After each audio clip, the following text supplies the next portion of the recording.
everyone. So today we're going to be going from this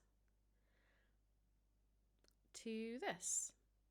I'm Demelza, or Dem as everyone calls me, and I'm a 3D artist based in Sweden. By day, I work in the games industry and I also do freelancing, but by night, you'll either catch me messing around and making cool stuff.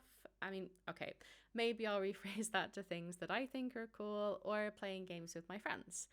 Today, I decided to hit record while I was putting this single frame render together. I've kind of wanted to dip my toes into Blackmagic Fusion for compositing for a while now. And I've also been working a lot more in Eevee recently. So a lot of my kind of everyday modeling and chill sessions at the moment are just simple things with either a cool effect or, specifically testing out a new workflow. I kind of like to do this to make sure that I stress test my workflows and end up finding what works best for me as an artist. I set this video up as more of a speed model or kind of sped up time lapse to show going from kind of nothing and using the default cube because, sometimes you don't have to delete it, through to kind of final compositing in Fusion. I'm gonna let the time lapse run for most of the modeling, scene setup and texturing, but I'll jump back in later to talk through a neat little trick in Substance Painter with gradients and also share my thoughts on learning Fusion. So I'm gonna let the vibes vibe and let's get into it.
All right, I'm just jumping in here real quick because I want to talk a little bit about gradients in Painter.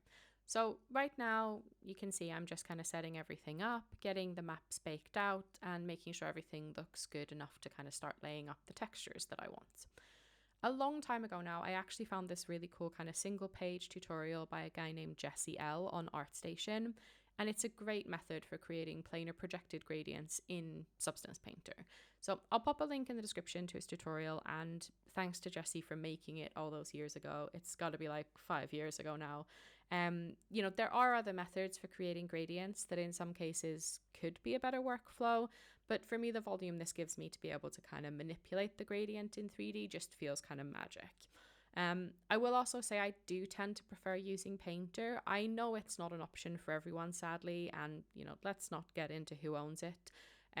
But for me, working in the games industry, Painter feels very natural, and it's generally a big part of my workflow for games. So I do like to use it in my personal projects as well. I feel like it's kind of more intuitive for me and can be quite tactile for a lot of things, but everything has its place in different workflows and we all have our preferences. So beside the point, what you've seen me doing here is just kind of messing with the settings until I find the perfect sweet spot for the gradients that I like. And to be honest, you might have to come back and tweak when your lighting is set up and finished later. I actually decided to switch from green to blue later on, but yeah, take a look at Jesse's guide. It's super easy. You're just switching how the fill layer projects onto the mesh and then using the hardness or depth culling and scale to control the gradient fall off.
So for the final kind of render, I took this single frame out of Blender using Eevee and I brought it into Fusion. I'll be honest, compositing a super beautiful dynamic shot was not really the focus for this test, and this really was just a test to kind of run to learn the software. I just wanted to kind of see how Fusion could fit in my workflows and have a little bit of fun doing some speed modeling in an evening. I did export the multi-layer EXRs from Blender, so I did have all my passes, but I kind of ended up relying a lot more on Fusion's native workflows and kind of watching some tutorials and cheating a little bit with polygon masks, as you can see here. So I did end up getting the look I kind of wanted. There's definitely a learning curve here. The node logic feels a little bit different to Blender, but I did really enjoy it. It's incredibly powerful by the seams of things, and I'm absolutely going to be using it more in the future. So if any of you are Fusion experts or you have some very, solid beginner tutorials you'd recommend, please drop a link in the comments because I do want to dive deeper into this.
And so we are at the end of the video.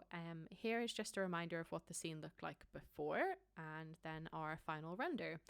This was actually my first time kind of editing a speed modeling video like this. I really hope you guys enjoyed it and thank you so much for sticking around. If you did like the format and you want to see more speed models, or if there are any specific tutorials from this workflow or others you want me to break down in real time, please let me know. Thanks for watching, and yeah, hopefully I'll catch you in the next one.